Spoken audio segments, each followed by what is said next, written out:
1 second. Okay, what's up, guys? We're going to do this podcast. My name is Salman Ali, at Salman Ali NBA, here joined by Chuck of the Chucking Darts Substack and podcast. He covers the NBA draft about as well as anyone doing today. Chuck, how are you doing? Sorry to take a sip, but it's only because I know that I need to be properly hydrated for our banger of an episode tonight. I am doing very well. Thank you very much for having me on. Absolutely. Listen, I've told you before, I'm a big fan of your work. Did your podcast this summer. Had a lot of fun. Did not expect to be doing this version of a podcast with you this year. But here we are. The Rockets are now 8-6. As everyone who listens to this podcast knows, I don't take much of the early season data very seriously until the 15 to 20 game mark. At 14 games, we're basically at that point. I can now say the following with some degree of confidence. The Houston Rockets are a legitimate threat to make the NBA playoffs this season. Let me say that again. The professional basketball team based in Houston, Texas, is a legitimate threat to make the NBA playoffs. I said I wouldn't look into the numbers until we were about at this point in the season. Now we can start looking into that. Per Cleaning the Glass, the Houston Rockets have the number 1 defense in the NBA, the number 15th offense in the NBA, and the number 3 net rating in the NBA. The 3rd net rating in basketball. I was bullish on this Rockets team this season. I said I thought they would have a top 15 defense and a top 20 offense, and I had them like at 35 wins in my season preview. This is well beyond anything I could have expected for the team. Like the way they're playing right now, this is going to be at least a near 500 basketball team, if not higher. And if they keep this pace up, particularly with the defense, which is going to be tough. It's going to be tough. But if they do keep it up, you're talking about a 45 to 50 win basketball team. Now, that's insane to think about, considering that the best player on the team is 21 years old. But I think that's kind of their ceiling this season. Ime Udoka is probably tied for Coach of the Year right now. It's him and Jamal Mosley, basically, head coach of the Orlando Magic. My guy, Alperen Şengün, is probably in contention to make his first All-Star team this year. As a 21-year-old, let me say that again, 21 years old, 21 años. Like, Chuck, you have been very high on this collection of young talent the Rockets have put together. Did you expect anything close to this? Not this season. I mean, we did our episode and we went through both of our expectations at that time, and we were both bullish. We were both thinking, mid 30s. I think their over under was 30 and a half, 31 and a half, right around there preseason. 30 and a half. Yeah. So we both like them to go over. The beautiful thing about the NBA and the framework through which I cover it, which is all draft and young players, is that like when it hits, it hits. It's like young talent, if you take a while to accumulate it and you haven't seen any returns yet, if you are picking the right players, and we talked about that on my episode, we don't need to rehash every single draft pick the Rockets have made, but if you have yourself a core that seems like it can work together on paper, then eventually, like, you should see that jump. And Şengün is the key to it all, because in any team that has any aspirations of being any good in a particular season, you need to have a player who can efficiently score and ideally distribute to others, but certainly efficiently score on his own account. And Şengün can do both. And as soon as you have that, all the other pieces that they've gotten to fall into place, paired with obviously the veteran signings of Van Vliet and Brooks, both of whom I think have been worth every penny thus far. Like it's almost like a surprising or like a unpredictably predictable. I don't know. I'm trying to come up with a oxymoron. Like once you stop to think about it for a second, you go, "Oh yes, this makes sense." Like in preseason in the NBA every year this year, every single podcast or article that you read is going to say like, oh man, well, God, everything's just so competitive. And which is true. The league is full of very deep talent, and we're all lucky that it is that way. But what I think tends to happen, and I think I was even guilty of it a little bit with Houston, because I was so high on them, and I probably should have been a bit more aggressive, is that when that's in the back of your mind, how competitive the league is, I think there's a tendency to anchor yourself to what a team was the year before.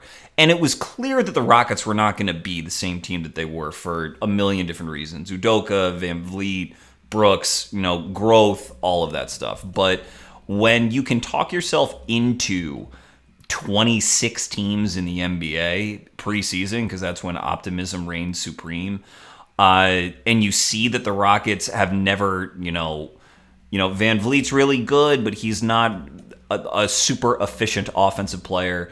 If it's like, if the picture is fuzzy, then people get a little tepid. And I think that's what happened for my personal expectations, is I thought they were going to go over, but I was just a bit tepid. And,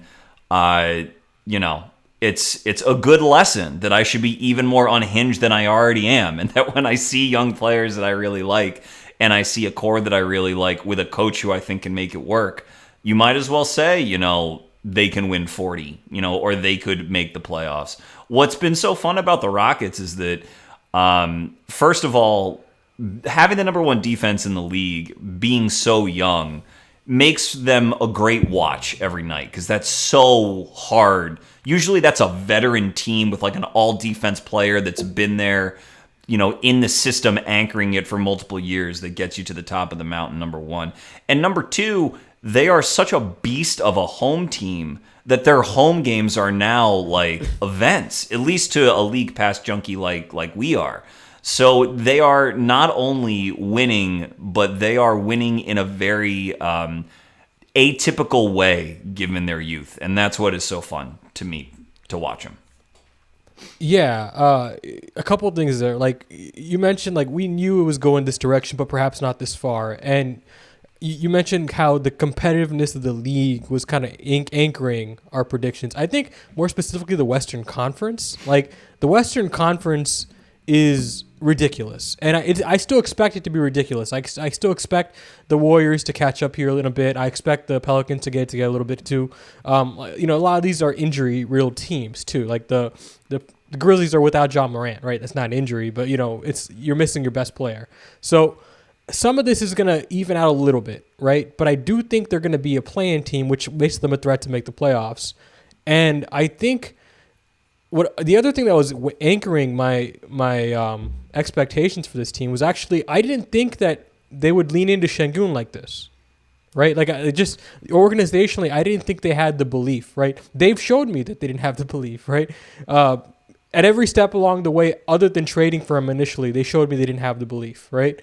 And this year, Ime comes in and he says that they're gonna start training camp with a fresh slate. Everybody earns their spots. Everybody earns their minutes. Everybody earns their roles, right? That was kind of the idea. And it's like, okay, we'll see. Like it's hard to believe that anybody, not just Ime, just anybody would put their biases aside like that. It's human nature to go into a situation with biases and play into those biases. Like I think that'd be natural for me, right, as a coach, right? Like that's just normal. But he says, I'm not going to do that. I'm going to go in and I'm going to be, completely objective here, right? And he does that, right? I believe the word you used in your podcast was meritocracy, right? He does that. He does a full-on meritocracy. And Sengun, they start Sengun off in a kind of a limited role. They make him basically someone to run DHOs with, right? And I actually wasn't upset about that. If he was going to run a full meritocracy, Sengun was going to find his way to the top because he was going to thrive at whatever pigeonhole they put him in. And he did that, right? First 3 games, he kills it. Especially that Spurs game particularly, they start switching into him. Like they start leaning into him as an offense. And I think after that point on, it was clear. And that's I didn't see that coming. That's on me. I underestimated Ime Udoka and his objectivity going into this team because, he's the guy who wanted Brook Lopez, right? Yeah. Now, go ahead. Yeah. No, I just this is another thing that's about I expected Sengun. I talked about him as a most improved candidate preseason because I knew how. Thank you, but whatever. But hopefully he wins it. That'd be awesome. I think Tyrese Maxey's probably the clubhouse leader, but you never know. Right. I think it was clear to me how much more well-positioned he was to have a big offensive role on the team. I am personally, or in preseason I was, highest on Jabari Smith out of all of the Rockets' young players, but you just have to, like, it doesn't take a ton of research to see, like, well, Fred VanVleet is going to be on the court in all these important moments. He shoots 40% inside the arc, which is not good at all. So you need to have someone who he can play two-man games with and who's going to be able to score. And the only one who's been able to do that with efficiency and with any degree of consistency is Sengun. What I may have underestimated, and this is another symptom of preseason stuff, is like I saw the same tension that Udoka wanted Brook Lopez, and so him like being like Alperen is the guy, and we're gonna lean all the way into Alperen. Like I thought that if he was going to get there, he wouldn't get there until like January. Again, you remember when he took over the Celtics, they were like 24-24 or something before they took off like a rocket. I'm so sorry. In the second half of that season en route to the finals. Like, so you thought maybe this is going to be clunky as Sengun earns his trust and everything like that. But what it makes them so fun and such a nice story is that it happened very quickly. And it's a nice reminder that when it comes to the offensive talent in the league rising to the top, the truly special talents, it usually does happen ahead of schedule. It usually does happen a little bit more quickly than you think. And with Sengun, like, it's all the signs were there in terms of his talent and his creativity, both for himself and for other people. And then once you start playing in games and it gets tight and you have all this talent on the floor, but it's either going to be VanVleet trying to create or Dylan Brooks trying to create, Sengun is going to be the one that ties that together, and his natural facility with the ball is so special and so rare that it just warms my heart that it cut through everything else and it became a focal point of the Rockets offense. I mean, all of his plaudits that he's getting, about a possible all-star bid and everything, all of that is earned. You watch it, he sticks out in such a positive way every time you watch them on offense that it's just been a joy to like have him even accelerate past where I thought that he'd be for this season. Yeah. My fear with him, and I was talking about this preseason on a podcast, was that he would get eventually traded to another team and show this for them. Yeah. Right? Like that was always my greatest like long-term fear for the Rockets. Like I think this is a cornerstone talent.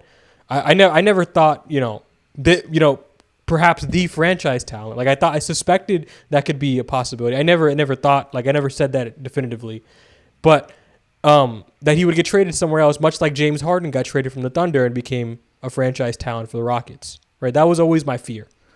And credit to the Rockets. I mean, they realized pretty quickly this is the direction we need to lean into. Real quickly on Sengun, because you said some stuff there that I found was interesting. Mm-hmm. So I don't want to spend too much time on him because listen, I did the Victory Lap podcast with him last week. I'm done. Like right, like the most important thing to happen to the Rockets this year, in my opinion, is Sengun establishing himself as the franchise guy, and in my opinion, the Rockets finally have a clear North Star. Like that was my goal for them this season. If it doesn't have to be Sengun, but somebody has to establish themselves as the clear like North Star for the organization. Mm-hmm. Like, and right now, in my opinion, until further notice, everything has to be built around this guy at the center of it all. Like in my opinion, Sengun is the franchise guy.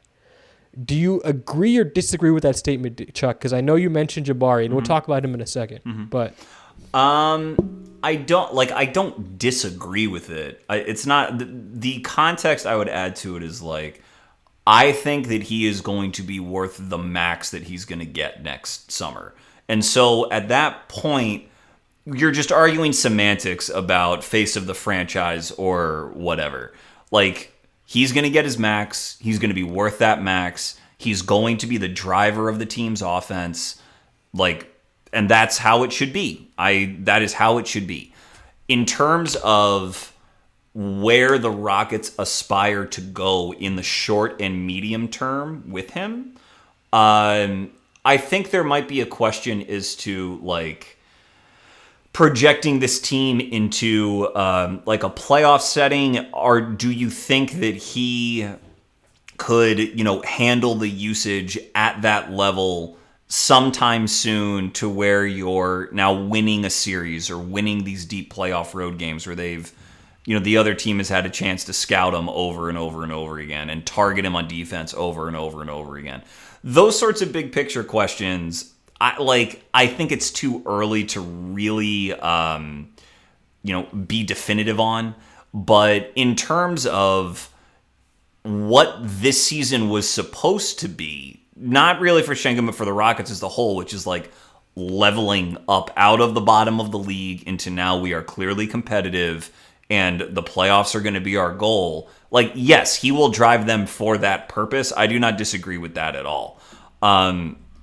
We can go back and forth on his future versus the future of other young players on the team, but he's sort of the bird in the hand. Anyone else that you want to make an argument for, which I'm happy to do, in order to ascend to a star level in the NBA, you need to be sort of granted the opportunity by your team to handle usage at high volume. And Sengun's already there. So if I want to make an argument for Amen Thompson or Jabari Smith or Jalen Green, you have to deal with the reality that, Sengun's driving the bus right now. And it's exactly where the team wanted to be by the end of this season, let alone the beginning. Right. Well, at least we can agree on that. You kind of have to take that from him, right? I think he is at that point where he's earned it, which is great. And if someone takes it from him, that's even better because that means you found someone better than what this is, right? And what this is ridiculous. 21-year-old all-star potential is ridiculous. Mm-hmm. That's kind of insane. As far as getting to the point where can he be the guy leading you to a playoff victory? Probably not right now. Right? Probably not right now. As of right now, in terms of the hierarchy of all-stars in the NBA, he's probably on the lower end, right? Just because he needs to put some more miles on him, some more experience, and he needs to actually make the playoffs for once, right? And see how defenses react to him and scout him, and how he adjusts to that is going to be very key. And how does he hold up physically? It's just, yeah. I mean, I credit the Rockets for playing as physically as they do, but that is another level in the playoffs, obviously. It's just going to be very difficult. So there's lots of different matchup specific, I guess, hurdles he has to clear. But as far as, being in the, I guess every team would like to fancy themselves as having a face of the franchise. You mentioned him being a lower tier all-star. If you put it instead on that account where every team puts forward who they think is their guy, then I think Sengun rises pretty notably in those rankings given his youth, because that allows you to dream in a way that the Clippers with Kawhi Leonard. Is Kawhi Leonard a better present player than Alperen Şengün? Yeah, you could probably convincingly make that argument, but you're not going to take the Clippers' future over the Rockets' future. And so I think that Sengun has a lot going for him in that regard as well. No, yeah, I mean, for sure. And, just him in the Rockets being this good with him driving the bus, has made talent evaluation so much easier for me, right? When the team is so bad, it's so tough to know what to pay attention to, or what am I missing, right? What am I not seeing here? Because the whole team was just a blurry. It was the whole team was just a complete mess, right? And having a team that is competent is like wearing a fresh set of glasses and seeing the team, right? It's okay, now I can kind of see, okay, this is something I want to pay attention to. This is something that's interesting that's going on in the background here. It's made evaluating the talent a lot easier. Again, I'm not doing the whole "I told you so" thing. I don't want to do that, right? I think it's counterproductive, and the reason I think it's counterproductive is because I actually want people to get on this bus with me, and I feel because it took a while for people to get on the Şengün bus. Even Rockets fans, right? It took a while for them to get here, and there's still some fans that aren't here, right? And like they're kind of fighting and like, you know, they're not there yet, right? They're like fighting that urge. And my thing is, I don't want to make it harder for them by antagonizing them, right? Right. I don't want that. Yeah. I want everybody to enjoy Şengün. I don't want to gatekeep him. Mm-hmm. Talents like this, you can't gatekeep, right? Şengün is for everyone to enjoy. I want everybody to enjoy him. Shenny is for the people. That's exactly right. Exactly. 100%. What I want to do now is answer the next logical question, is like, what kind of team do you build now around this, right? And I think you need three things. And I think the Rockets have already done kind of the first two things. One, which is surround this guy with as much defensive infrastructure as possible from a coaching perspective and a roster standpoint. The Rockets have done that. Yeah, number two is you surround him with shooting. And the Rockets have kind of already done that. Like Van Vliet can shoot, Dylan Brooks can shoot, and Jabari can shoot. They probably need more of that. Not just off the bench, but like long term at these positions. Like Dylan Brooks is not going to be here for the entire 10-year. Van Vliet, same thing. Like long term, they need to look at those options as shooting. Number three is, I think, probably the most important. Houston needs a strong co-star to put alongside him. Mm-hmm. Ideally, someone on the perimeter who can kind of take defenders off the dribble, run pick and roll with him, space the floor for him, and kind of someone who can facilitate the offense when he's not on the floor. And I don't think the Rockets have checked that box yet, but I think the most obvious candidate to check that box is actually already on the roster, and that's Jalen Green. Right. Chuck, do you agree with that, or do you have someone else in mind? No, I mean, we could fantasy trade all night, but yeah, I mean, like the Jalen, of course, is who they want for that slot, and I don't. Again, it's very fashionable to just sort of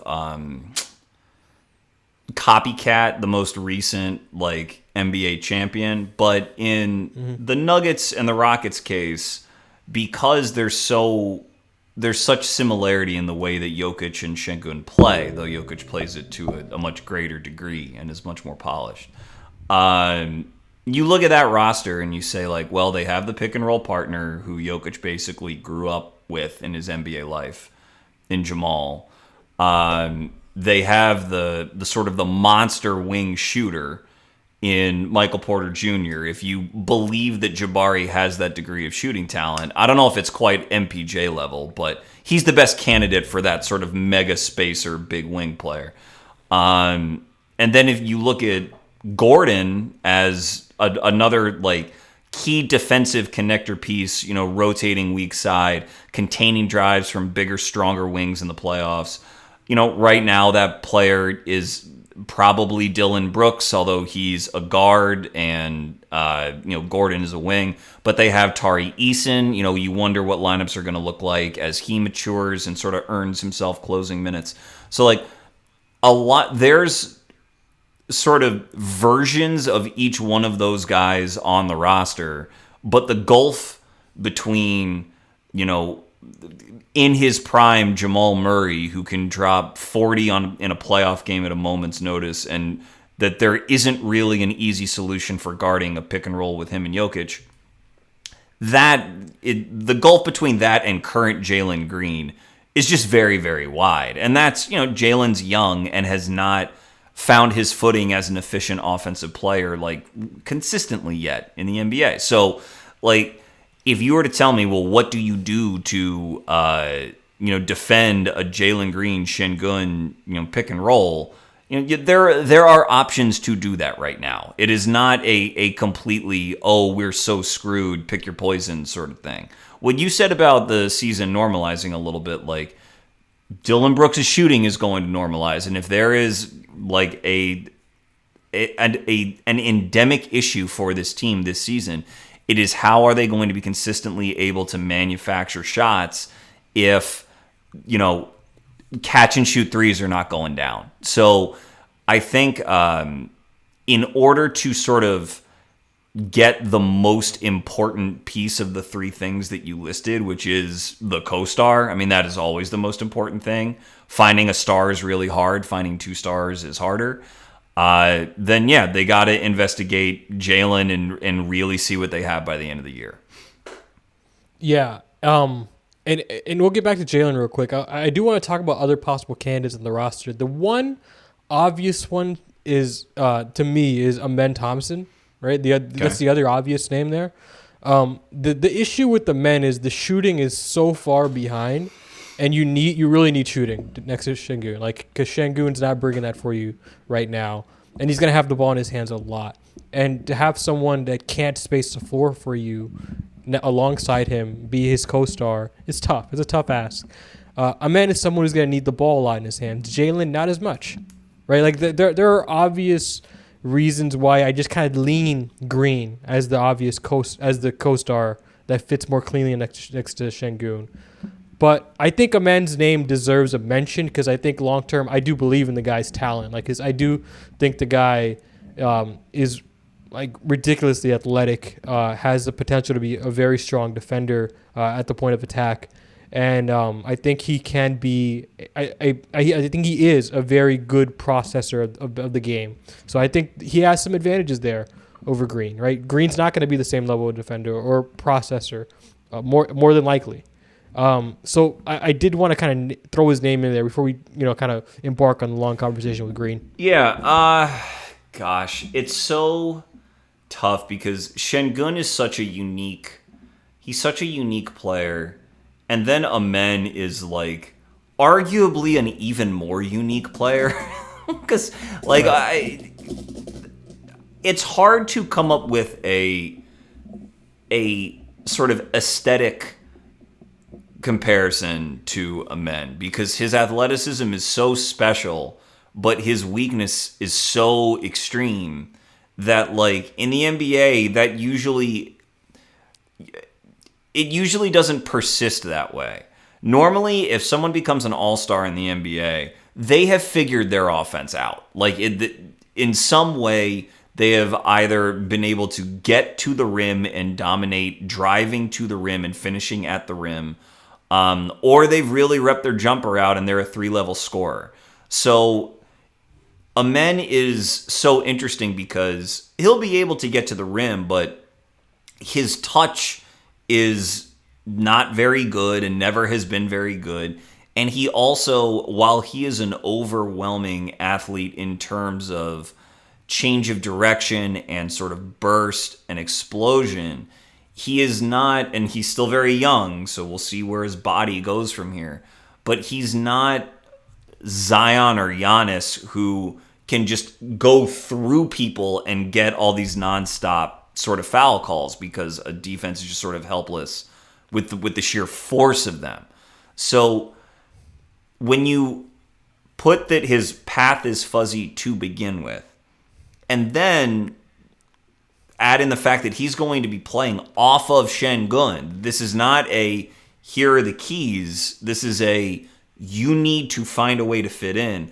Certain things that Amen does are going to fit in, in short spurts. His vision, his ability to take what is going to be a pretty slow team, because Sengun plays slow in the half court, not unlike Jokic or Luka or whatever. That pace is slow. But to take a slow team and juice it in transition, Amen's going to be able to do that.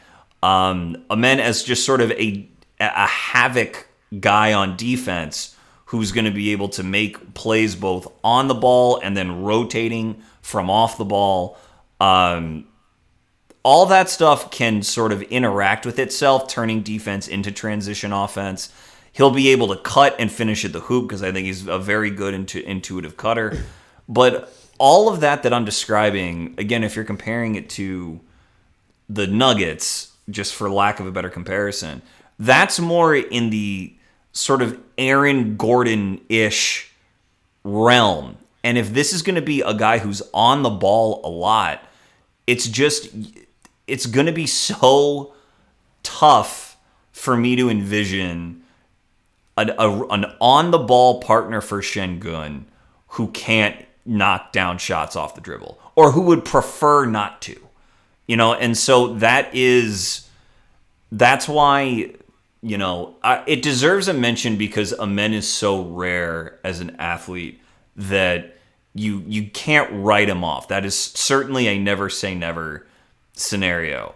However, it's just so much easier for a guy who projects to be a 3-level scorer. Even if someone doesn't have ideal feel, we can talk about Jalen's feel for the game and where that may be lacking. But that's what Sengun makes easy. Someone who sees and feels the game at an advanced level can compensate for other stuff, but you cannot really compensate for a broken jumper in a high volume teammate. And so that's why I would lean Jalen over Amen. I'm with you. Listen, I think it's Jalen, right? I think Amen, the shooting is such a big detriment in terms of that fit with Sengun, right? Ironically, they both at their peaks fit alongside Green very well, but as a trio, they don't fit together that well, and it's because of that. I mean, they both have that weakness, right? Sengun's not there as a shooter either, but with the men, it's just so broken, right? And the shooting touch is just so broken that it's going to take some time, and it almost. I don't want to say this right now, but it's almost hard to even imagine it all working together long term, right? I just tend to think that Jalen is the most natural, partner for Sengun. So let's talk about Jalen then. Sure. Right. And by the way, the reason I didn't mention Cam is because you talked about the feel with Green not being. It's like with Cam, it's even worse. Right, in terms of just the processing and the needs the ball in his hands and is probably not going to make a quick decision with it. That stuff is just so much even worse with Cam, right? And I still like Cam a lot, but that's the reason he's not getting a mention here. Yeah, I do too. Cam's also a baby, and 19 years old. Amen's turning 21 in January, so that's like an 18-month difference between the two. So yeah, again, we're projecting way out, and projection there can be unpredictable kinds of developments and different sorts of players, but the Rockets have so many different bets in that regard that I guess we do have to narrow them down a little. Yeah. Yeah. And I actually think there's a universe in which he can actually fit alongside the two of them, whereas I don't see that with the men, right? I think there's a universe in which he's just like a third or fourth guy. Well, it's interesting you say that. I'll mention this. Detroit, okay, Asar and he and Amen are different players, but they do share apart from the cliche, they do share a lot of similar court sense. They both see the game at a very advanced level. And Asar started in an off-ball role. Amen, I think, was drafted ahead, and I had Amen higher when I did my draft evaluation because he was going to play on the ball, and I didn't think that his lack of shooting... if you're an off-ball player and you can't shoot, now you really have a problem because your defense is just cheating off of you. Detroit, for all of the really fun stuff that Asar has shown, first of all, Amen, I think, is a little bit of a better athlete than his brother. But number two, they're still losing a ton of games, and it's because they don't have that efficient offensive centerpiece. Cade can do it maybe, once every 3 games or once every other game or something like that, but it's not consistent and their spacing isn't there. But that's also partly because Cade is not a big. He's a point guard, point wing, which means you're going to have Asar sharing the floor with another big more often than not. I actually think they should lean into short spurts of Asar at the 5 and going really small and seeing what happens because their season is lost anyway. But if you have a Thompson twin sharing the floor with a big who is going to be a natural place for the defense to cheat off, then your offense is always going to be behind the 8 ball. But since Sengun is going to be on the ball, since he is sort of playing the Cade role in a sense, but is not someone who you can cheat off and who the defense always has to account for and always have to respect. Now, all of a sudden, you can say, well, Amen can play off and sort of morph from point guard to wing to sort of surrounding wing and be our worst shooter. But if we then get a pick and roll operator to sort of supplant him and sort of shrink his usage a little bit, then I think Amen can be a really good, valuable player on the future of this team. But that, again, relies on getting that high-volume pick-and-roll operator to work with Sengun in the first place, which is what we're talking about. So, it's not as though that's an easy player to find, but if you were able to get that guy, I think that there's a place for Amen to be super valuable. I just think it's hard to envision Amen himself being the high-volume partner. Maybe. Even in that complementary role that you're describing, it's still kind of tough for me, right? Just because the spacing really, like, if you're going to be a complementary piece and you're not going to be a co-star, you damn well better be able to shoot. That's just like I always think about it that way, right? Yep. No, you're preaching the choir. I'm just saying that the Thompson twins deserve some runway because they are really special. They do not come along every draft. So, but yes, I agree with you. And maybe like Amen, the way that he stays on this team long term is he supplants Sengun, right? Like there's also that possibility, which I'm not willing to dismiss, right? But back to Green though, because we are talking about guys as co-stars, right? So I've been saying on the podcast the past few weeks, and I wrote about it this week. I was a Mobley over Green guy, and I find myself suddenly becoming higher on Green than most Rockets fans. Like, I think people are starting to overthink Jalen Green in multiple ways, and it's warped how we discuss him game to game. Like, three things. Like, number one, you need to look at the logical player comps for him at this stage in his career. Like, so Zach LaVine and Bradley Beal, the two most common player comps for Jalen Green. Mm-hmm. He's pretty much right in line with both of those guys right now from a number standpoint. Like, third-year Green looks very similar to third-year Beal and third-year LaVine. And number two, and I've said it before, but I'll continue to say it, I want people to get this third-year leap crap out of their head when watching young players. Like, it really bothers me. Not everyone develops at the same rate. Like, in fact, historically, fourth-year leaps are actually more common than third-year leaps. Like, if you look at, on average, the players that have come out over the last 15 or so years in the draft, more often than not, they're going to make their first All-Star team if they make one in their fifth year. And that leap happens the year before, right? So that third-year leap stuff, I think, is an outdated term. I think that was probably more relevant when guys went to college for 2 years, right? Oh, interesting. Yeah. Yeah, I think people need to stop saying it. It really bothers me. And I feel like look at Anthony Edwards right now. He's having that fourth-year leap, right? Like, I think Ant's not the right. I mean, Ant was in the playoffs as a second-year player at like 20 years old and almost beat a 2 seed at being the best player on his team. So you could argue that he had a leap in his second year and he's just improved off of that. But I think this is a really interesting point that you're making, that this is just sort of a term that's endured from bygone eras because guys came in with more polished games. It's also harder now to get, like, I keep coming back to usage, but it's harder for a team to be like, well, now it's your third year, so you are entitled to 15 to 20 shots a game. Because that entitlement is just evaporated. Until the league expands, the rosters are too stacked, there's too many entrenched veterans, and it's too hard to like get the shots first and then figure your game out as you go. You need to kind of be like Sengun and be so polished and talented already that the team has no choice but to run through you. You can't hope that they do so.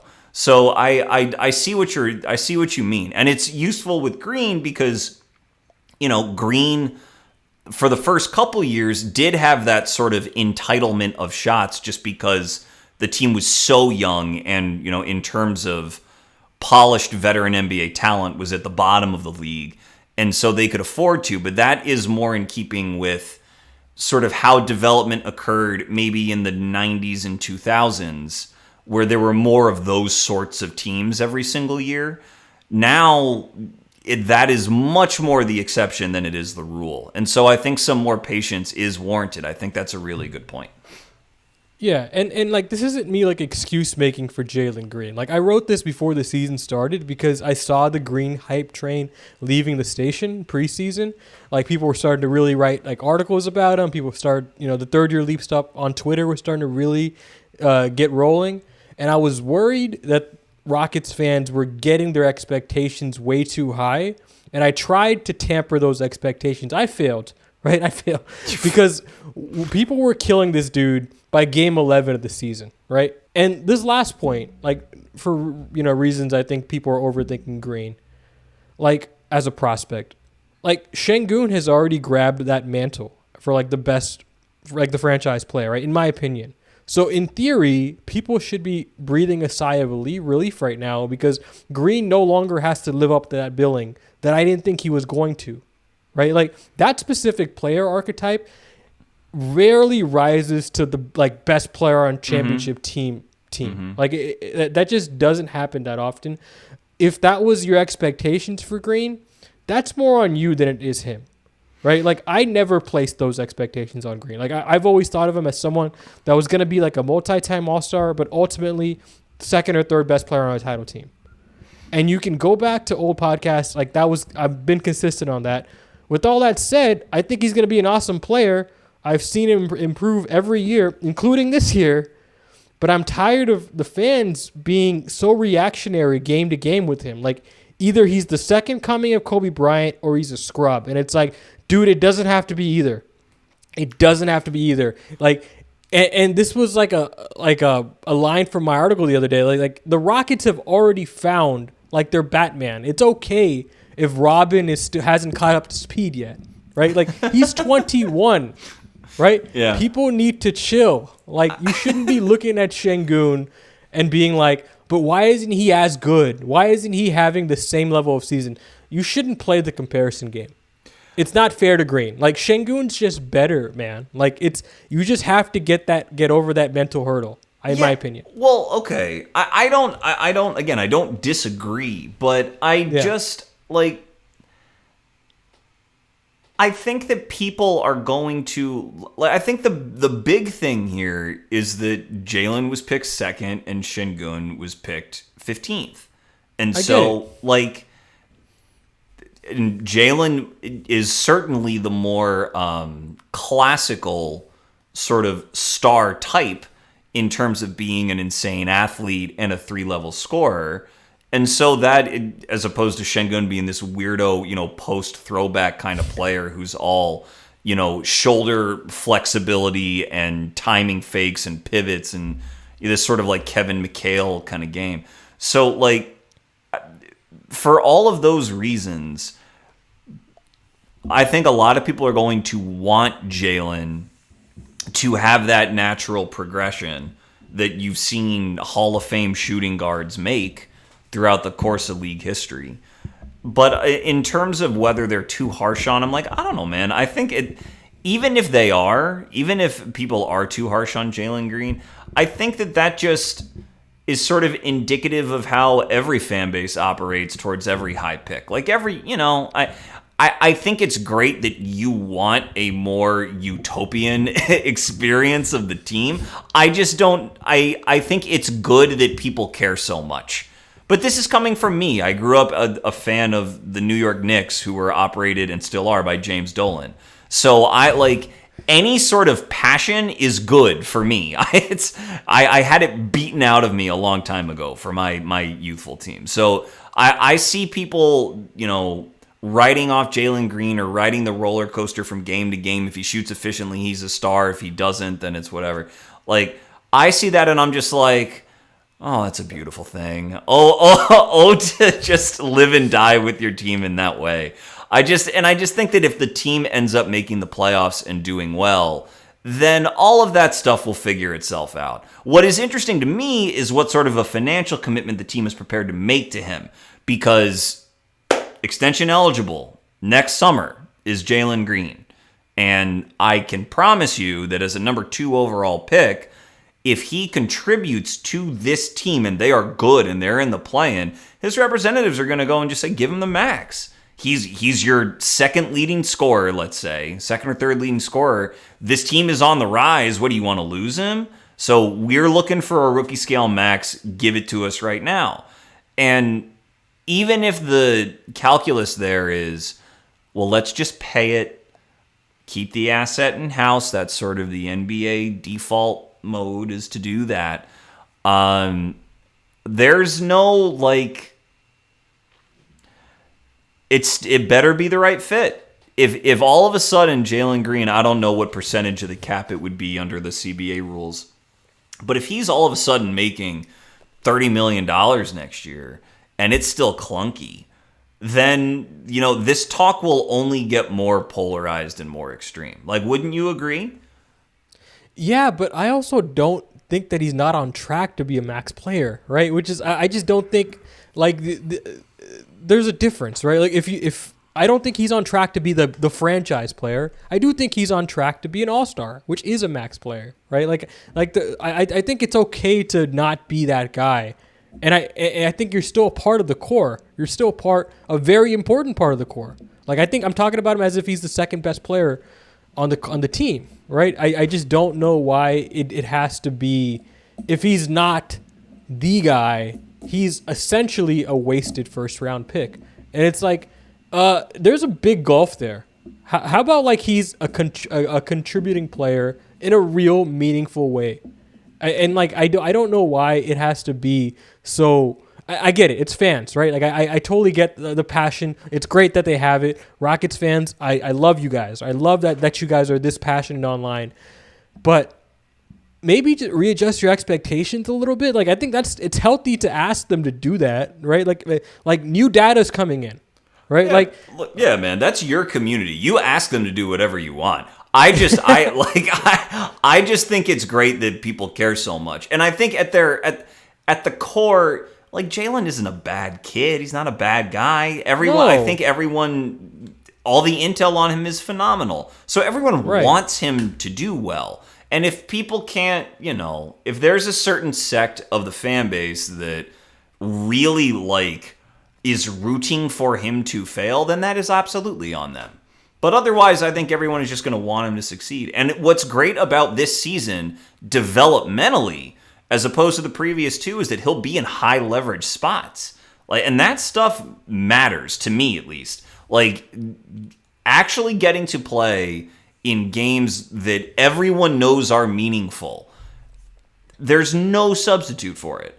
And so if they make the play-in, or if they make the playoffs and they get into a first-round series, win or lose, like, Jalen's going to be better off for having been in that environment. And that's very encouraging, because even if someone's solution is to eventually trade him, let's say someone's like, well, he's a ceiling capper in the same way Levine has been, or Beal has been, or whatever. If that is Levine a ceiling capper, though? Is that's kind of what I'm saying. I don't think he is.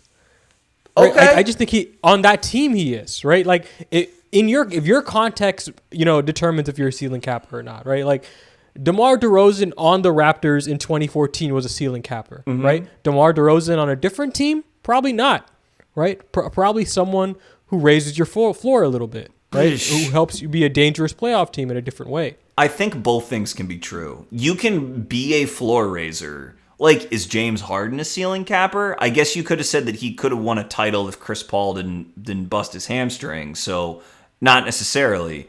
But there is such a slim,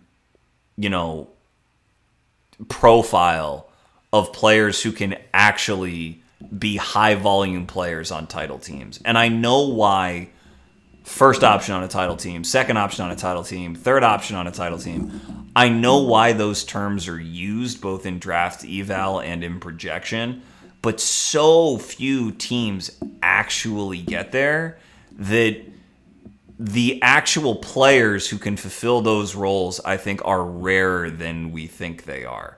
Now, I'm not saying that Jaylen can't get there, but in terms of like LaVine, like you're talking about, you know, if you are to imagine, well, who is the right number one for a guy like LaVine to where they could actually win a title or, you know, get right there to the finals and maybe with the right injury luck or whatever, win a title, you would Giannis? say, so you think Giannis, see, to me, Like if let's say the Bucks they don't use their capital on Dame. Let's say they're patient and they wait for something else, right? Mm-hmm. And that something else happens to be LaVine. I mean, is that not like a ideal spot for him? It's an ideal spot for him in that he's not going to get a better spot, but that doesn't mean that the team is a title team. Like if you're saying replace basically Middleton, like let's say they keep Drew in this scenario, as opposed, because I don't think they would trade for LaVine without having a point guard on the team, because LaVine's not a point guard. So if you are to replace Middleton with LaVine, I could see it, but LaVine's off-ball defense has always been rough. He's always been kind of a not great team defender, and his decision-making has always been pretty suspect. That's the issue with him. Like he can be breathtaking, but his environment certainly has not been good. But I also think it's premature to just assume that if you put him with Giannis or Embiid or whomever, that all of a sudden that team is like a title-worthy team. I think there's still stuff that he would need to figure out and that he would need to improve and refine about his game. It's why Jaylen, but LaVine has also been in the league he was 2014 draft, so he's been in the league just about 10 years. Jaylen, I think some of the stuff with LaVine was those habits were built and encouraged on teams that were not very good. And so, like, he wasn't sort of forced to try different things and try different methods of playing. But Jaylen is in a much more optimistic situation, in my opinion, because he does need to learn to play off of that guy in Sengun, that hyper-efficient, super talented, high-feel center. Like, Jalen's got it. So if you were to apply the analogy, there is unlikely to be a better long-term situation for Jaylen Green and a better developmental short-term situation for Jaylen Green than in Houston. So if he has a shot at being like that true co-star, that Robin, this is the team to like both build out the skills to give himself the best chance and the team to eventually fulfill that role on. Yeah. I mean, that's a good way of saying it. I guess what I kind of think is like this player archetype, right? Like this shooting guard that isn't a great defender but is an efficient scorer. Maybe isn't efficient enough to be like the best player on a title team, but like is damn good and can contribute. Is probably best suited long term if they want to contribute to playoff level basketball to be point guards. Right? Like, I think it would be better long-term if Jaylen... I think that's kind of what the Rockets are doing here. They're playing him in second units by himself, right? Mm-hmm. No Van Vliet, no Sengun. I think they're trying to prime him to be that pick-and-roll operator long-term next to Sengun. Or, at least see if he can develop those skills. And I think that's a good idea. Like, if LaVine had been primed to do that, I think I can see what you're saying in that he doesn't have that same level of feel because of the environment he grew up in, right? But if he had grown up in an environment where like Devin Booker Yes. had to go be that guy, right? Because there was no Chris Paul until he was like 25, right? Mm-hmm. And now Devin Booker's averaging like 9 assists a game, right? Like, and can be the best playmaker on a title team, or maybe not the best playmaker, the best ball handler on a title team. Right, if Green is, developed like that, I don't know why it has to be so I don't know, do or die, I guess is a good way of saying it. Sink or float. I don't know. Yeah, I think, and to compare it to the Booker scenario,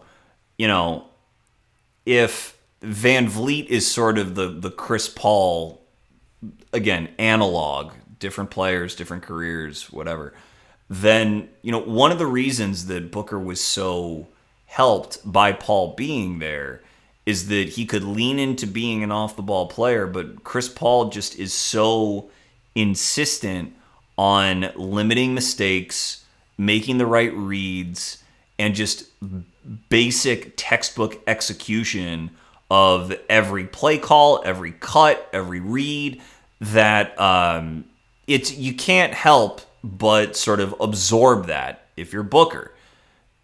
With Van Vliet, he's not the ring general, and he's not going to run pick and roll the same amount of times that Chris Paul did, but similar work ethic, similar understanding of the game, and where Chris Paul can be sort of tyrannical, Van Vliet is, I think, as apart from being like a super well-loved teammate, someone who he himself has grown up being able to play equally on and off the ball. And so all of that sort of knowledge that he has, Green is in a great position to absorb. And so that's why, again, I think that it's a very optimistic situation. And in the meantime, yes, bench units where he's being entrusted with all of these decisions to make is great.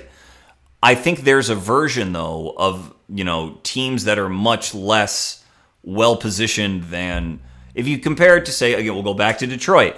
If Jaden Ivey, another hyper-efficient young shooting guard, if he's in bench units all by himself, but there is not a veteran on the team to, go over with him and play on the court next to him in other moments to, hone in those reads and basically, I don't want to say beat into him, but just make good decisions routine and rote, then you can waste years just being on the ball and developing the wrong kind of habits with being sort of the best player on the floor.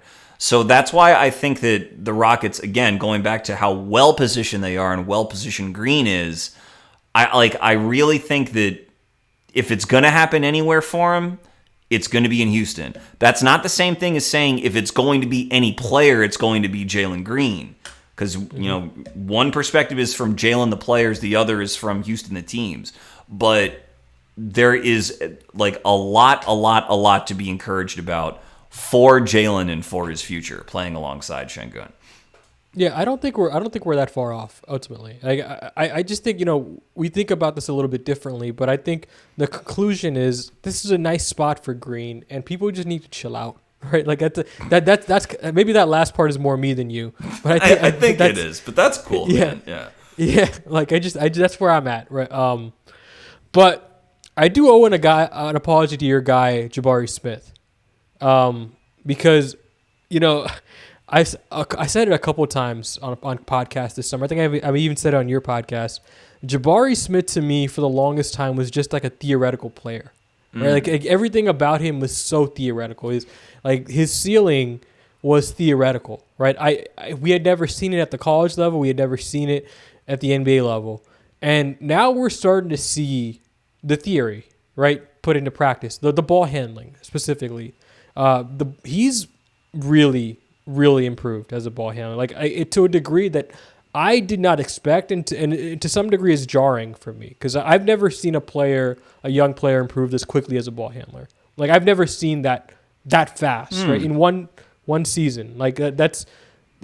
This guy works his ass off, and you can tell not only in how he improved as a ball handler, how he improved just taking contact at the basket, right?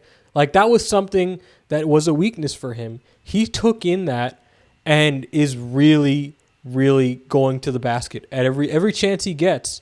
And he's more efficient there this season. He's more efficient overall this season. I think he's at 60% true shooting this season, which is crazy compared to what he was last year, right? Yeah, incredible. Yeah. Right. And I think the biggest thing for him is obviously that work, right? I don't want to take that away from him. That work was real. He really worked on his game. And credit to him, it's translating. The second thing is I think the confidence. Jabari, more than anybody on the Rockets, is a confidence player. His confidence affects every part of his game, and when he's confident, when he's feeling good, and I feel like last year, he got off to a rough start by getting selected number 3 overall. I think that messed with him mentally, right? I think they because did he was something expecting to go number 1. You mean? Right. Yeah. I really think it threw him off. I think Kelly Ika wrote an article about that, right? Like how it kind of threw him off, and the Rockets coaching staff was trying to get him to forget about that, right? But eventually, he comes into this season with kind of a fresh start mentality, right? Ime Udoka tells him, go play Summer League. Go play Summer League. Like, I know normally guys in your position don't play Summer League. I want you to go play Summer League, and I want you to go be the leader, right? And that, I think, was the best thing that Jabari could have done, because I think that confidence that he got at the Summer League level, which is translating, it translated to the preseason, and that preseason translated to the regular season. Like, getting off on the right foot there translated to every, part of Houston's season for Jabari. And I really do think the guy has a bright future. Like, I really do. Like his defensively, again, like, not so theoretical anymore. He's one of the biggest cogs in the number 1 defense in the NBA right now.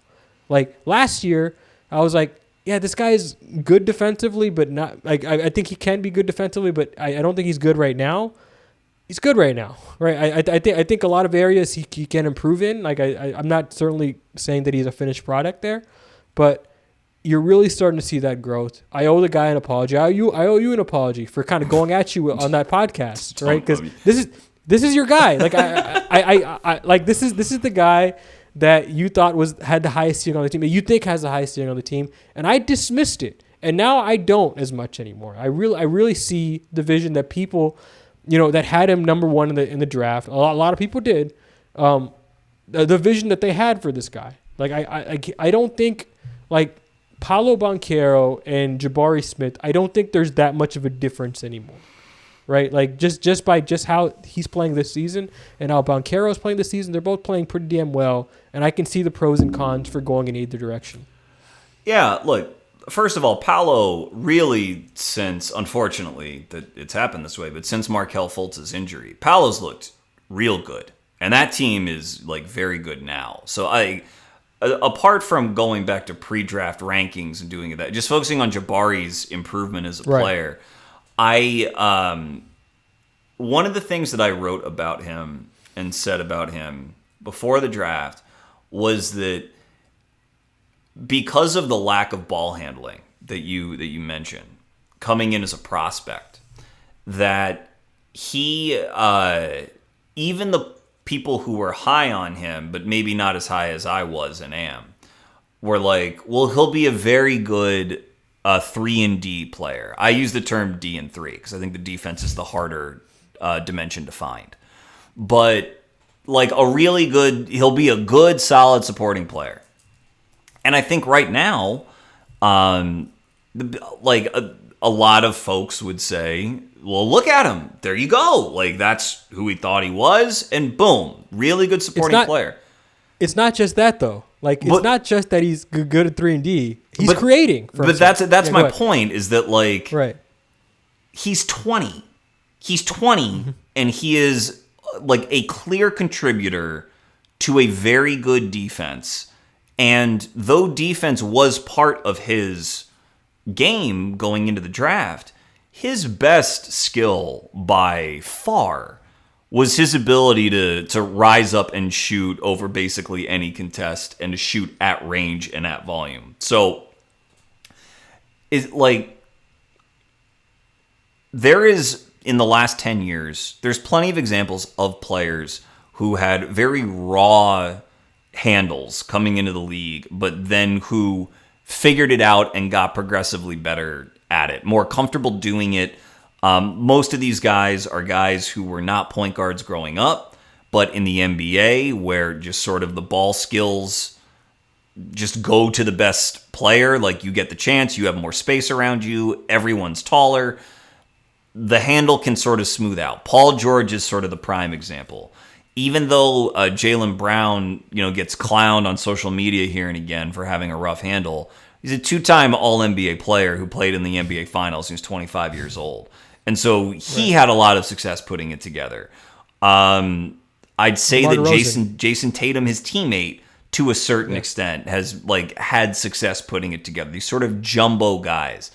Jabari is not going to have, I think, the same opportunity to explore his handle because Şengün's the better player right now. And again, just sort of the internal competition for dribbles is very steep.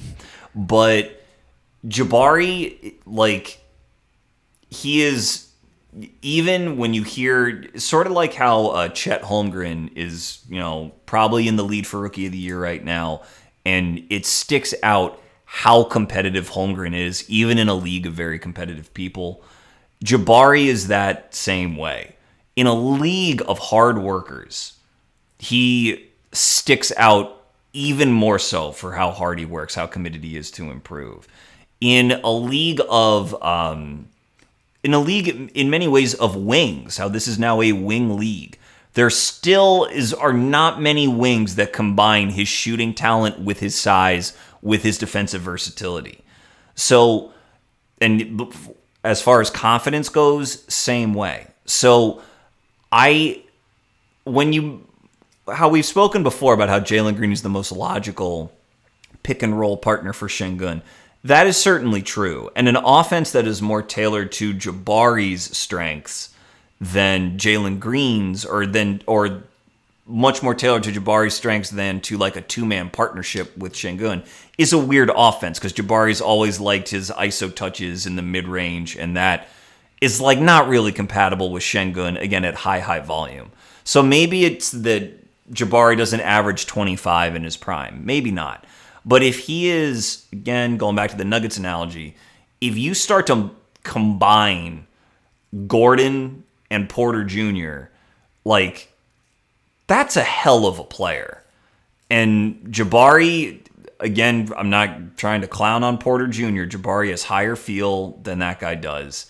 And he's a much more talented shooter than Gordon is.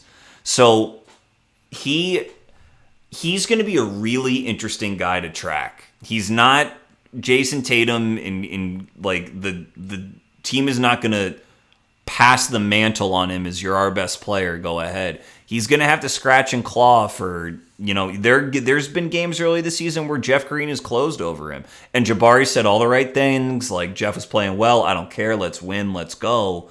But love that about him. Yeah, he's 20 years old. When he's 25, when he has another 5 years in the league and he's just getting to his prime, I am very interested to see what that usage pie looks like. Right now, it is completely understandable that he is sort of the fifth option in the starting lineup. I get that.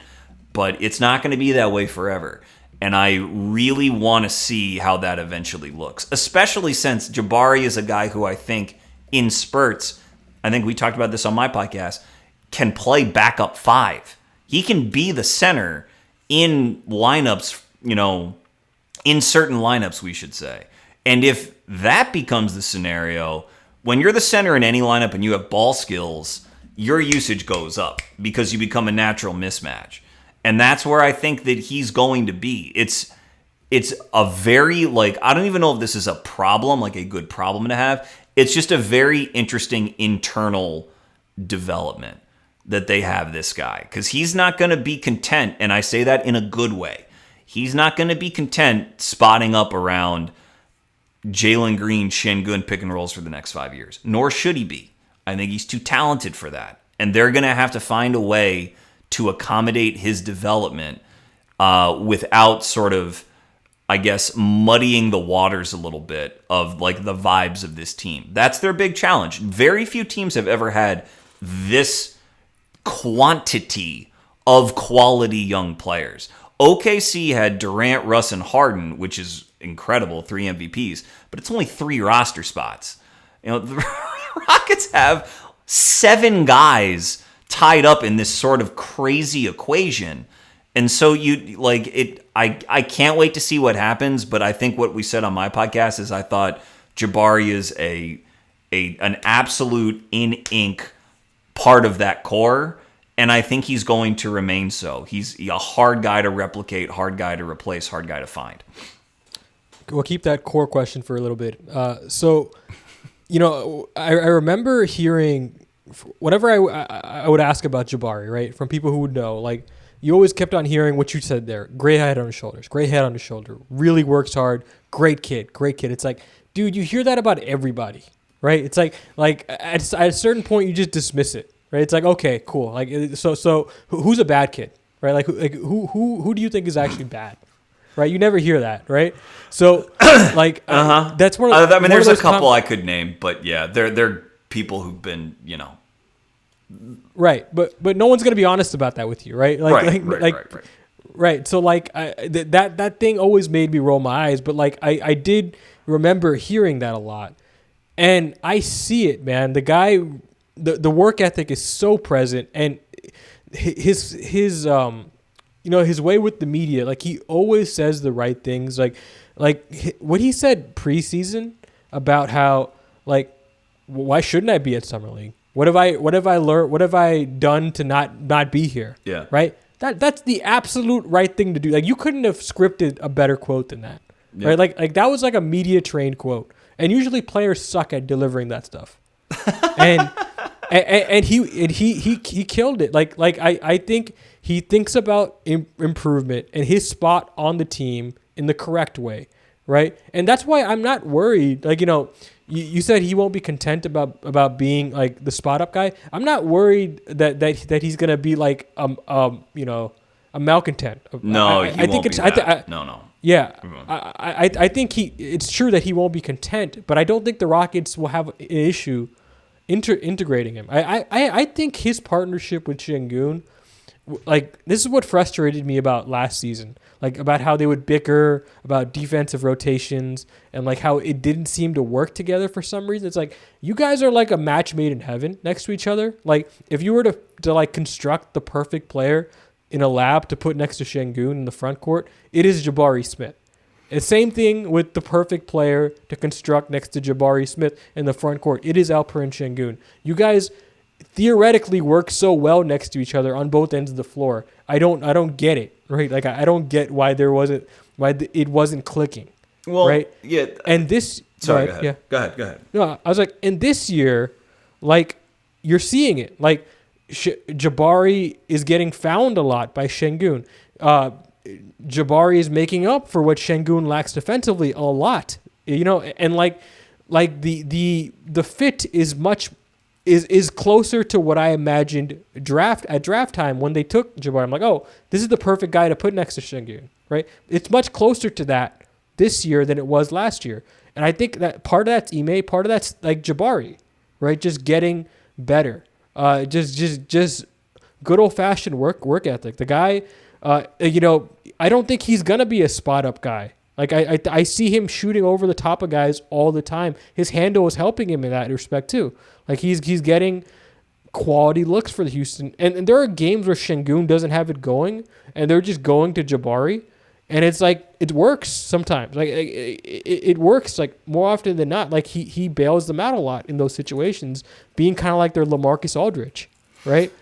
And I like the partnership, and like, I don't know, if I had to name three guys that I'm like, okay, this is Houston's core, it's Jalen, it's Jabari, and it's Sengun. Like, those three, in my opinion, like, I don't know if anybody else has earned the right to be called part of Houston's core other than those three. I think those three are the guys that I would, for the time being, other guys can earn their way in. I think there's room for a fourth. But I think financially, if I'm thinking about diverting funds, like, okay, which guys should I focus on giving the money to? It's those three. Interesting.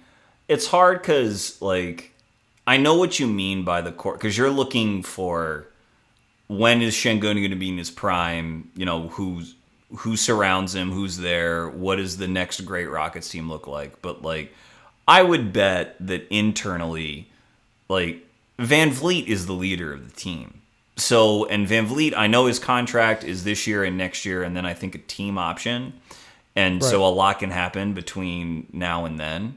But I don't know that the Rockets are necessarily having those types of discussions yet. No. Nor should they really. Like this is still we are finding a way to compete and trying to win every single night. And I think their partnership is very, very good. I think there are some ways in which it could be better, Jabari's and Şengün's. I think that number one, Jabari, when I say he has better feel than Michael Porter Jr., he's clearing, unfortunately, a pretty like modest bar there. Yeah. But like he is he gives effort on rotations. He's a very like effortful defender, but he doesn't have the natural. He's not a Sar Thompson. He doesn't have the natural timing to always be in the right spot all the time, and he's not super quick off his feet the way that Aaron Gordon is. He is, I think, what I've seen from him more is that he's a very effective, or will be a very effective, ISO defender because, again, extremely competitive length, all of his tools and lateral quickness. Like, he can defend on the ball against very good players and, like, hold up right now, which is great.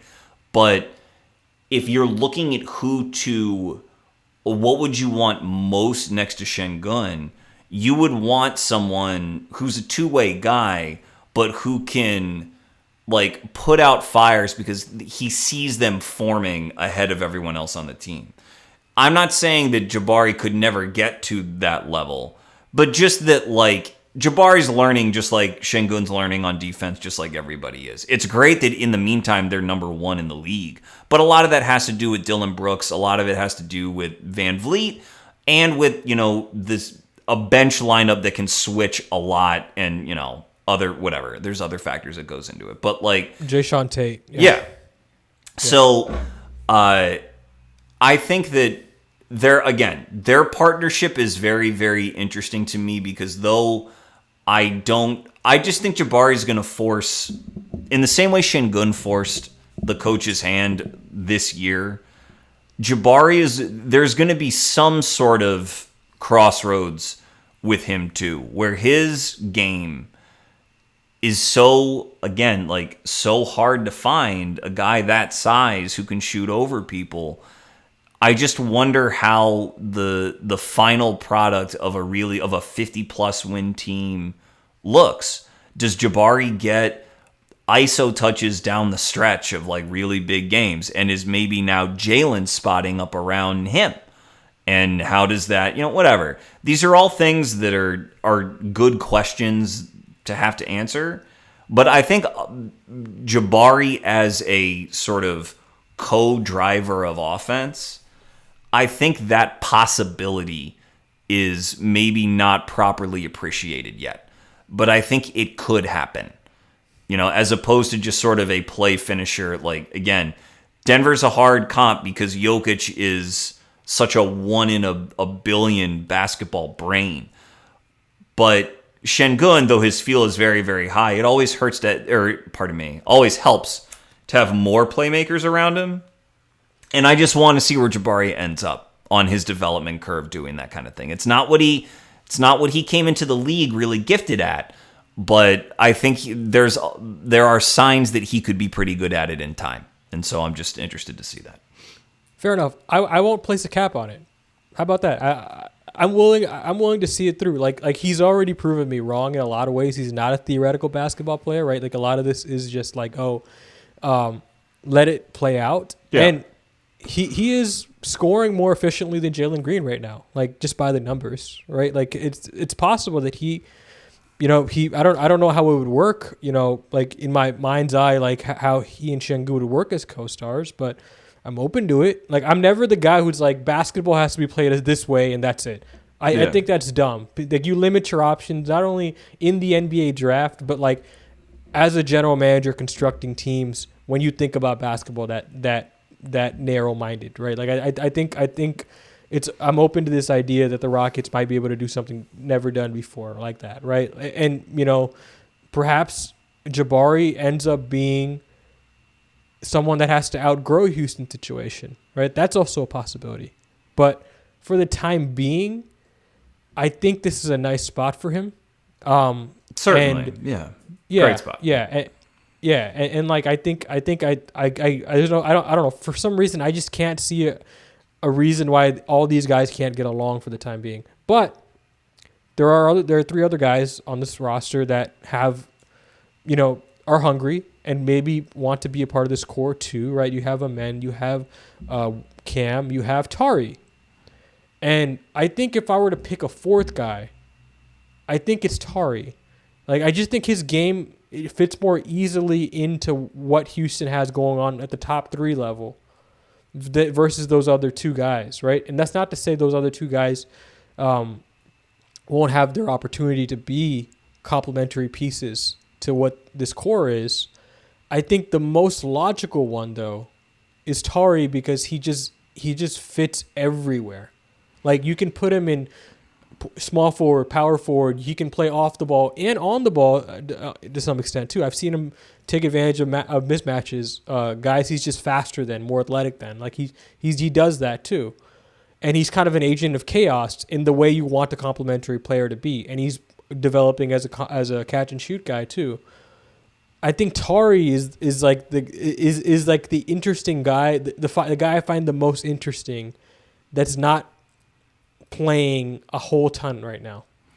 Yeah, and he was, he had his issue, the stress reaction in his leg, right, early in the season. Right. So he's now just getting his, literally getting his feet under him. But I love Tari, and I think he's another guy. Again, it's not many teams have this luxury, but he's another guy who I think you could put at 5 in small lineups and say we're switching everything, because no one likes it when Tari Eason is switched onto them. So you could have him in that role as well eventually, and then realize the benefits on the other end. Tari, again, like Jabari, Tari is not a natural playmaker because he's always, going back to his LSU and even his Cincinnati days, I'm going to work harder than you, I'm stronger than you, I'm longer than you, I'm meaner than you. Like, I will, by one way or another, I'm getting to the cup. It may not be pretty, but I'm getting there. And so that, aesthetically is wonderful. Like, that's a man after my own heart. But in terms of how it looks on really great teams, it's, if you're a front court guy and that's how you operate, you'll make a lot of money and you'll be very successful. You'll be very important to your team, but that to me is a bit more likely to be like 4th, 5th option-ish on a given offense. And again, that's great. Very hard to find a 4th or 5th option like that in the NBA. But if you're thinking about a lineup of, again, eventually, where Tari, Jabari, and Sengun are all sharing the floor for a lot of minutes, or those three are closing games together, or what have you, then chances are, again, I mentioned Jabari as a playmaker might have some hidden talent, but chances are those other two spots on the floor, the playmaking is going to have to be very high level. Very high level. Because, the I don't even know if it's a criticism right now because they're so young, but both of them have a tendency to stop the ball. Tari, because I don't know that he really feels empowered to just attack all the time. And Jabari, because he has that preference for ISO touches. So there's a natural sort of, the ball doesn't pop when it's hitting them all the time. And for where the league is going, which is, these unstoppable offenses who can still play on the other end, they are going to need more playmaking on that team, more consistent, more explosive playmaking. So maybe Jalen's that guy and he helps tie it together. Amen has the vision, has the aptitude to do it, but that's all about the question with his development. Whitmore, I find it hard to believe that Whitmore, Jabari, and Tari can share the floor a lot in the next couple years, just because I think they all have that same sort of core weakness. But I do think that Houston will figure this out. You keep hinting that maybe this guy will outgrow Houston or maybe that guy will be on another team when this gets figured out. The financial reality is that is likely to be the case. But in making sort of Tari's case as to why he won't be that guy is like, in addition to his defensive talent and to all the like the little things he does, I just think that Houston will love him so much they'll just be like, no, we're not trading him, we're not giving him to you. Like, no, that's not going to happen. If someone wants to give him $25 million in restricted free agency when that time comes, like, we'll match it. We don't care. This guy is not leaving our building. So that, I think, is what he has going for him the most, is just that he is he's just an irresistible guy to have in your organization, in addition to possibly being an all-defense talent who, does interesting things through brute force on the other side of the ball. And he just fits alongside everybody, right? Everybody, right? As a lower usage guy, I would agree with you. Yes, he does. Yeah.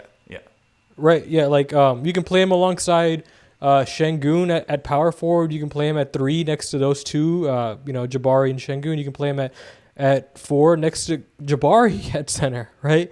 And we've seen some of that. That's interesting to me for the Rockets to explore long term, right? I think that's probably like his biggest, what's going most for him, in that he is so malleable, right? In that way. And some of these guys just aren't, right? That doesn't mean they're not as talented. They're just not as malleable as Tari is. And that makes him harder to dispose of. So I have a few more questions because we're going along here, but the discussion's good. If you had to define, I can't touch this. This I want this to be part of my core. If you had to define the key players where it's you are not moving them unless the offer is going to blow us out of the water, who are they? How many choices do I get? You can name as many as you want. Okay. I'm naming it down. I gave you my 3, right? I think it's Jabari, I think it's Sengun, and I think it's Green. If you had to define your core, however many that is, and whoever that is. Okay, so here's what I'd say. When you think about who might be available, if we're talking about big fish, the Sixers are playing really well, so all of the Embiid chatter has died down, which is good.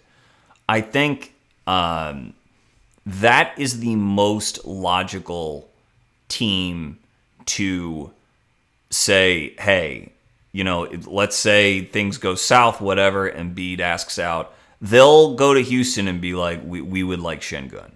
That's center for center. It wouldn't obviously be a 1-for-1 deal, but they would have the usage to give to him.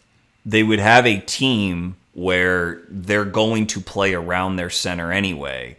And so, that would be the only scenario where I'd have to, as if we're sitting in a room being like, all right, well, now we could have Joel Embiid, and even though Sengun would be gone. Most times when a team has a young all-star like that, they don't pull the trigger because you're getting the vet probably on the back half of their career. There's no guarantee that the vet wants to commit to you for 6, 7, 8 years. It's just sort of not to mention Embiid's injury history. So practically speaking, I don't think there's a way for Sengun to get out of the building. The Nuggets aren't trading Jokic. No, Sengun will be there. I just think it's interesting because I think if Philly were to struggle, he would be a target of theirs. Apart from him, I would not be in a rush to move Jabari at all. It's what we've been talking about. You would need to have available to you a pick and roll partner so good that you would want to part with some of these guys. Again, I go back to Philadelphia, but if Tyrese Maxey were available, he would be a great pick and roll partner with Alperen Şengün. But who would you give up there? I think Şengün, Jabari is too rare a talent to me. Jalen, I won't definitively say. There's probably a deal out there that could tickle my fancy for including Jalen Green it would just need to be the right deal. I would need to like hear about it and have it in front of me. I can't rattle them off because like it's just the NBA is just like a multiverse of what ifs at any given time. But I would say Sengun, Jabari. I don't really see a need to include Tari. And with Amen, if someone wanted Amen like right now, you'd be selling low. So there's no real point in doing that. So like it's all. We wouldn't have to make the decision for another year or two anyway. No, for sure. But I think that Jabari and Sengun are like, I can't see them saying yes to anything, even when that time comes. With everyone else, who knows? The NBA is a crazy place. Who knows who becomes available at what time for what? But those two, I feel relatively safe about. Fair enough. Yeah, I mean, I'm glad to see we're aligned there. I think I might be a little higher on Green right now, but I think here's my thing with Green. Here, can I ask you something? Sure, Let's do that. Same draft. Would you trade Jalen Green for Cade Cunningham? No. Okay. It's crazy, right? That's crazy, right? Like, because I would have said yes on draft day, but I'm looking at Cade right now, and it's making me nervous. It's making me really nervous. Like the inefficiency has gone on for too long for me to be like, yeah, I'm gonna stick with my draft day. No, I'm not saying I really disagree. Like I might disagree, but I'm just using that as an example of like, well, Cade can play pick and roll with Sengun. Like there's no question that he could play pick and roll with Sengun, and he can defend well too. So like it's the shooting. It's the shooting. All right, like it's the shooting is so rough with Cade right now. Like, a little. I don't know. It is, yeah. But he like. Not to get too far down that tangent, I'm sorry I brought it up. I'm just using that as an example of there's so much talent in the league and so much is dependent on fit that there are fits you may not even imagine out there as being realistic that might become realistic. And then you'd be like, oh, geez, I don't know. But I think it's defensible to say that you wouldn't trade Jalen for him. I probably would, but I think it's defensible to say that you would not. I'm glad you got me on the record for that take because I've actually wanted to find an avenue to say that or that I would take Jalen over Cade, but I haven't been able to naturally fit it into a Rockets conversation. But you did it for me. I'm glad. I'm glad. Sure. No, but maybe Scotty, right? Like Scotty would be a guy I would do it for. Maybe Franz, right? Like Franz, I would do it for. Yeah.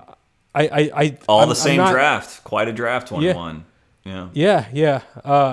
But I see, in a lot of the same ways that I see year-over-year improvement with Jabari, I see it with Green. It's just you have to squint and see it a little bit more, right? I see him making better reads. I see him getting better as a rebounder. I see him just his form is getting better as a shooter, right? Like it's stuff you have to really watch the game and see, but I see it, and I'm optimistic he can be a lead ball handler on a title team. Maybe not the lead facilitator, but that's okay because you have Sengun, in my opinion, right? Mm-hmm. Like that's kind of why I'm willing to write it out and say that he's part of my core. I might be with you in saying an offer could blow me away, right? But it has to be a really damn good offer. Yeah, that's where I'm at. Of course, yeah. I guess like Markkanen, people are starting to talk about him because the Jazz aren't very good. Like that's another one where, the way that he can play on and off the ball at 7 foot, that's very interesting next to Sengun. You are giving some away on defense, but the Rockets would still have a very sound defensive infrastructure, even if they traded some away some of their young talent. It's why it's very tantalizing. Like trades that juicy just frequently do not happen in the league because someone gets jittery and they're just like, I can't do it. But the Rockets are going to be at the forefront of a lot of these discussions because other teams are going to look and be like, well, Masai's not trading OG Anunoby for anything, but what if I got Tari Eason on the front end? He's not OG yet, but he's built in that same mold. And maybe I could target him in the right trade. So they have enough rarity. Or if you want to take a swing at a creator and you're like, well, I wonder what I could get. I want to target a men. Here's All-Star X. So it'll be very interesting. It won't be the last time that I think we, and certainly you, are sort of struggling with these sorts of questions over the next few years with this core. Two more questions before we head out of here. Should the Rockets swing, right, over the next 2 years? I'm not talking about it for the draft anymore, right? Because for the most part, they got these broken picks coming in, but I don't think they're really going to have to make any tough decisions there. Should the Rockets swing on the trade market over the next 2 years, or should they stand pat? And is standing pat even possible in the modern NBA? Like it's hard to see teams really do that, but I think there's an avenue where you could do that with this team.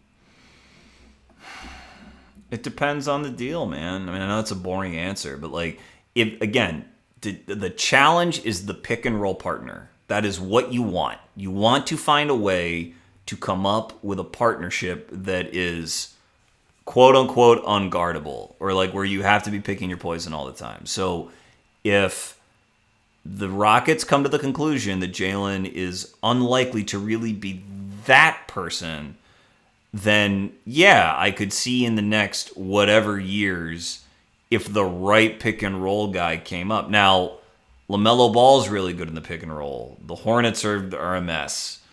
I don't know that I would want LaMelo and Sengun. I mean, that's a lot of basketball talent, but I don't know that fit is like perfect.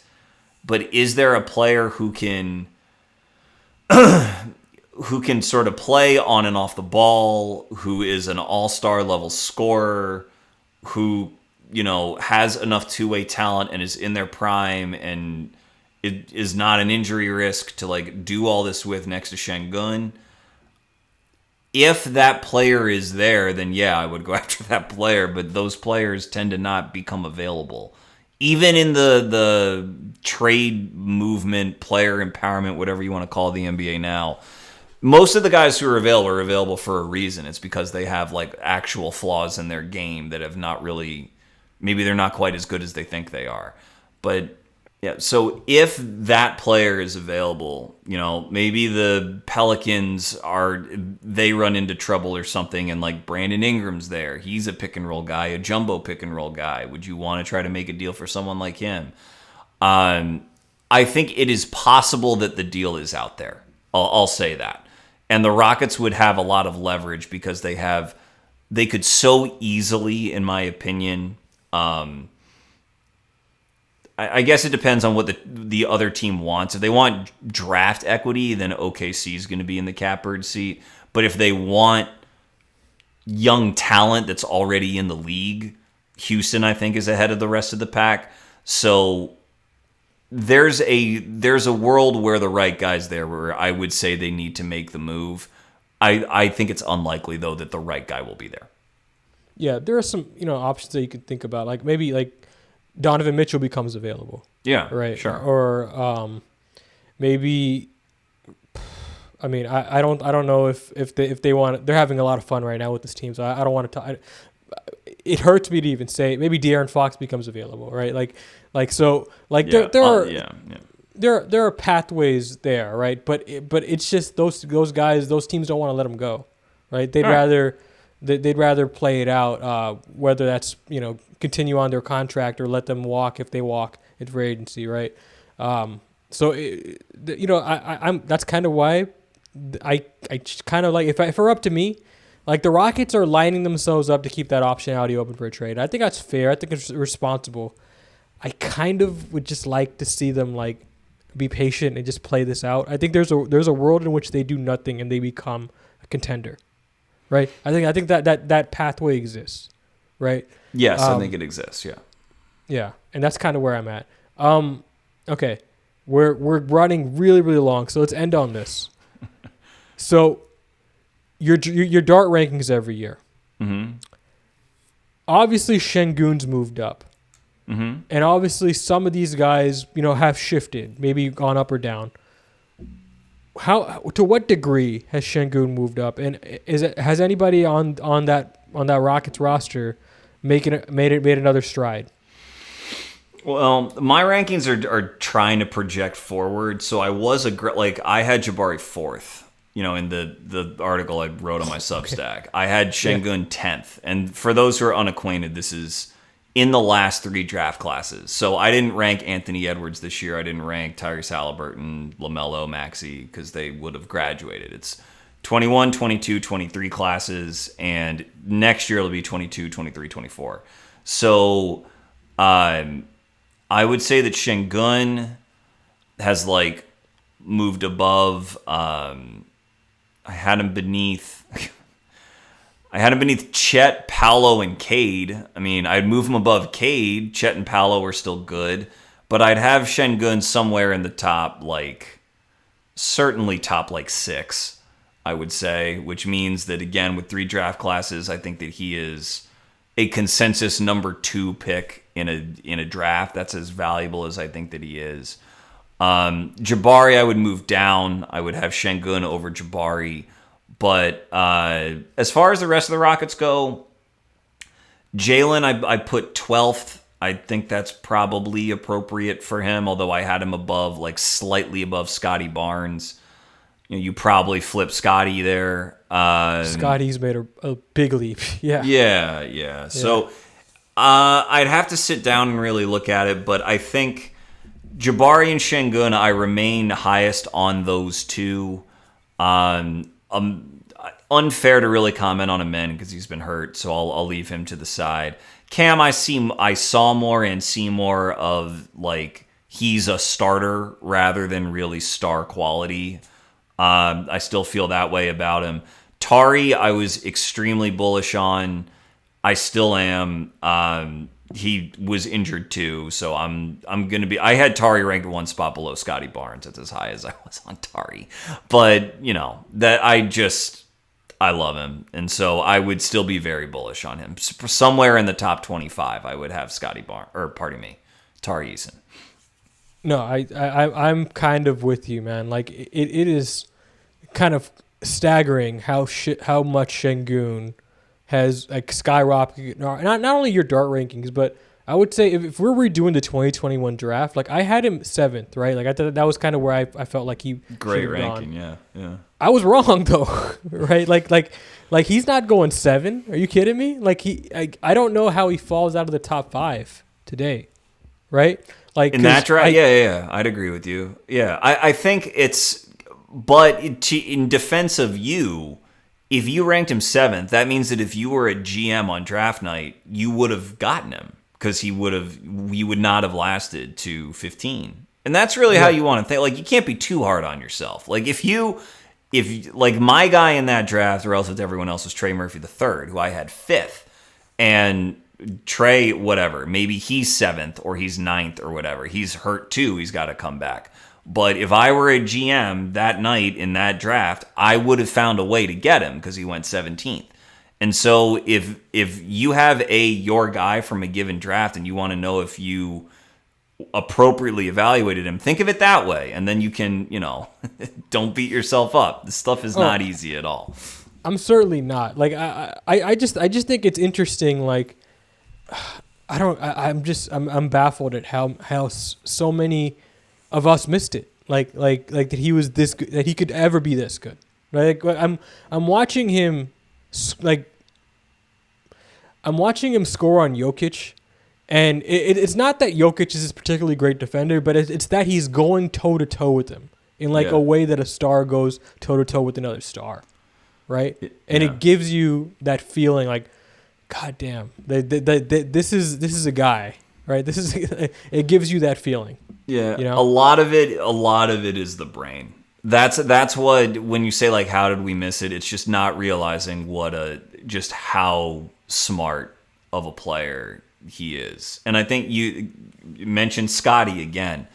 The reason Scotty has had this huge bounce back, your rookie of the year to sort of a disappointing last year to now where he is, he processes the game very quickly. Very smart guy. Halliburton. How did we miss that? Last summer, I called him the best player in that draft class. A few years too late, obviously. But I've been in the tank for him as being better than Ant, though I love Ant. better than LaMelo, better than them all in that class. And usually the common trait that is shared is an uncommon understanding and feel and processing for the game. 100%. 100%. And listen, I'm sorry to have wasted so much of your time today, but I did really enjoy this discussion. And we had some internet issues. So, I mean, in my defense, like that just happens and we can't control that. But please go ahead and tell the people where we can follow your work, not only on Twitter, but any other social media you happen to be on, and your Substack and your podcast. Yeah, first of all, you've wasted none of my time. That's absurd. I'm sorry to have, I'm sorry for myself and how I tend to ramble at this stuff. But I'm at Chucking Darts on Twitter. That's the best way to follow me. That's where I post the most. That's where you'll see my stuff the most. I'm chuckingdarts.substack.com. I promote it through my Twitter. I'm Chucking Darts on YouTube. You can find me. This logo that's behind me that's sort of been kind of epileptic throughout this recording. That logo will appear anywhere you see me. If you're wondering whether or not you found the right guy, or if you just found an enthusiast for the sweet science of dart chucking, look for that logo and you'll know it's me. So at Chucking Darts, thank you very much, Salman. This was lovely. I'll talk to you down the road. Thank you, man.